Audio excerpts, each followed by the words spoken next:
So I've had a few requests on how I did my Timberwolf swap, my YTM 225. So I'm about to actually start another one. So I figured what a better time to make a video for you all.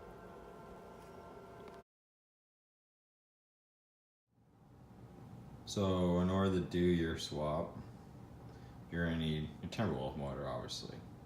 Now it's up to you whether or not you want to use the Timberwolf swing arm or your 225 swing arm. I've already done one with the Timberwolf swing arm, so this route I'm going with the 225 swing arm just for the fact that it's shorter and keeps it more original. So in order to use your 225 swing arm, you're gonna have to change your mid drives. Your mid drive is this unit right here. It bolts on right behind your stator case. It's where your reverse lever connects to. And the reason being is the U-joints on the Timberwolf are actually bigger, so they will not work with your 225 swing arm without swapping them. So you just simply swap them and you use your 225 drive shaft. If not, you can keep the Timberwolf motor original and you can use your Timberwolf swing arm and just connect it all together, it bolts right in too. But for this motor, first off, I'm gonna have to make sure it's healthy before I use it. I know it has an oil problem. It doesn't like to flow oil to the head and it likes to eat cams. So I think I figured it out. The pump was actually full of gunk. And yeah, I flushed it all out, so we'll go from there. So I just spent the last half an hour in my basement going through heads and that, see which ones are suitable. Well, I checked the valve clearances on this one. This basically seems good to go. Just gotta pull this gasket off, clean it all up, and slap it together. See how this goes. One thing I do like to do before installing my head is just taking the time to set my piston at the top dead center. And that's all that really concerns of is getting your piston to the top and just looking down this hole here. And you'll see a little T. I don't know if you can see it on my phone, but there's a T there. And that will line up with your hole right when your piston's at top dead center. It just saves you the aggravation of ensuring that you're not 180 out when you go set the timing on your head when you install it.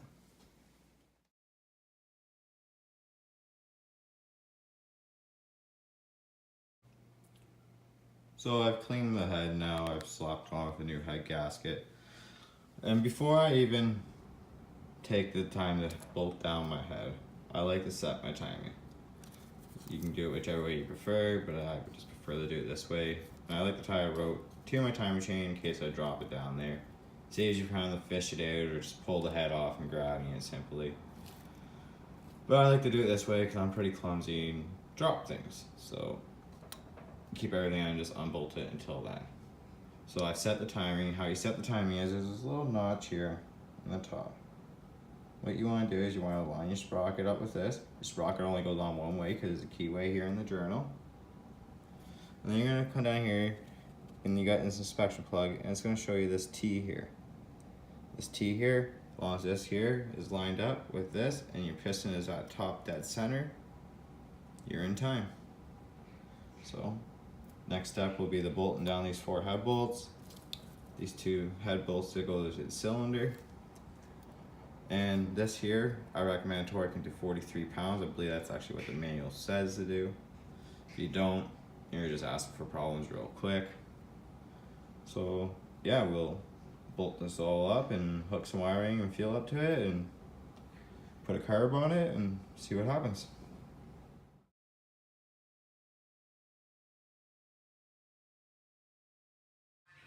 So I started a build here now. I just bring the frame in, hooked up rear shock, airbox. Did about 90% of the wiring. The only thing I got left to do really is ignition, little dash lights, and handlebar controls. Everything else should be just plug and play at this point. So yeah, we'll work on getting this motor installed and see if we got spark and all the good stuff like that. So I got the 250 motor bolted in. Like I said, I got 90% of my wiring done. At this point, I like to go ahead and just check, make sure I got spark, because If not, there could be an issue with my wiring, could be an issue with, your stator. You don't want to have to pull the motor again after, you just reassemble the whole bike and think you're good to go. Same with your wiring, you don't want to be chasing issues after everything bolted down. So at this point here, I'll pull my plug. Like I said, I got basically just the basics hooked up, just a coil. Don't even have my ignition hooked up, any other controls or anything like that. It's just my stator. Going through my voltage reg, right to my pulse coil and CDI box and such. Just the bare minimum to make it run. So here we go, I'll give it a pull over. See if I shut this light off and it'll help.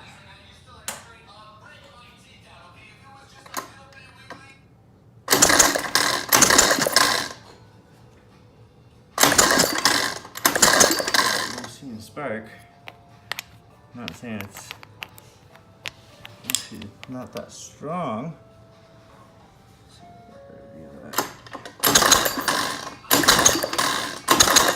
Spark there. Fire. So, guess we'll go ahead and add some fuel to this and carburetor and exhaust and basically bolt the rear end on.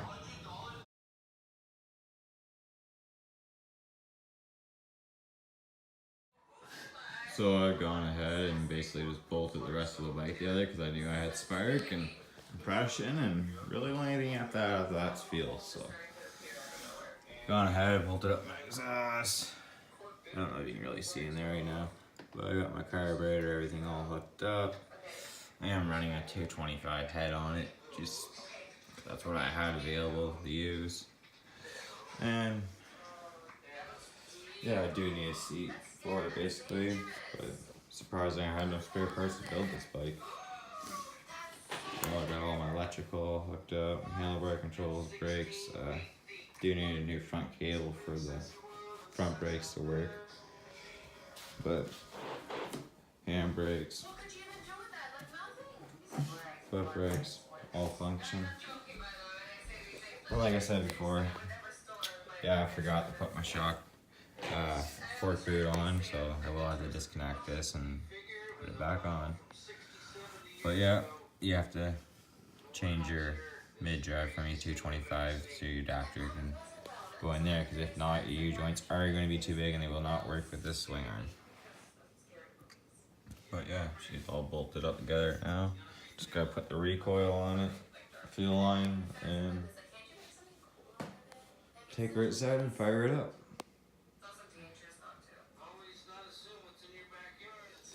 Now, another cool thing I did do when I built this bike, because I had to take the mid-drive out here, the comprehend for the rear end. What I did is, there is a lockout gear in this bike for first gear. So basically this lever here, you can only pull the bike back into reverse when you are in first gear.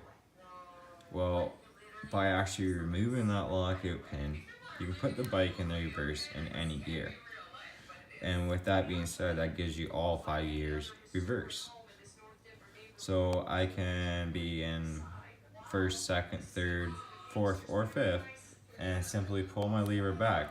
And when I pull that lever back, whatever gear I am in, I will now be in that gear reverse. So if I am in third gear going forward, and I pull this lever back, I am automatically now in third gear reverse. And